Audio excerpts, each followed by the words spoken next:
Here with reaction, former White House physician, congressional candidate, Dr. Ronny Jackson, senior advisor for the Trump-Pence campaign, Mercedes Schlapp. Now, Dr. Ronny Jackson, you administered this Montreal cognitive assessment for the president. Number one, the media's portrayed this as being simple and easy. Is it an easy test, as they say? Because that's not what I've heard and read. Well, I'll tell you, Sean, if it's so easy, I don't know why they just won't submit Biden to it and get it over with, right? It's not an easy test. Most people can't score 30 out of 30 like President Trump did. That's a little bit more difficult to do. But the reality is that it's a screening test for cognitive disability. And if you don't have any cognitive disability, you should be able to pass the test. And, I've heard Biden talk about how simple it is.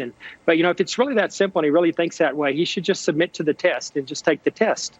And there's no fudging results. My understanding is when that test was administered, this is it. You get one shot. What you get will be reported.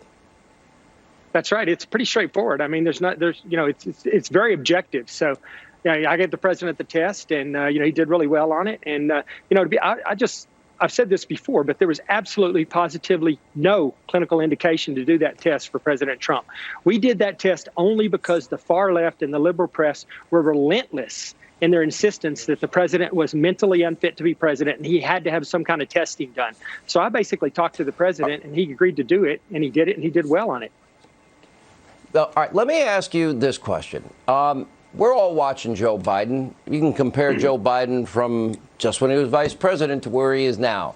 I see somebody physically frail and weak, somebody that constantly loses a trend of thought, that constantly seems confounded and confused. Do you share my observations? And how do you interpret that medically speaking? I'm not a doctor, and I'm not going to begin to play one on radio or TV. Absolutely. And I'm not saying this as President Biden's physician or Vice President Biden's physician. I've not examined him, and I didn't really take care of him at the White House. But what I will tell you, I'm saying this as an emergency medicine physician and a concerned citizen. I don't think that he's mentally fit right now to be to be our president. And I do think that he's made gaffes throughout his time as vice president. But these are different. These are issues where he's going into a thought and he gets right in the middle of a thought and he just completely loses where he's at and he can't get himself out of it.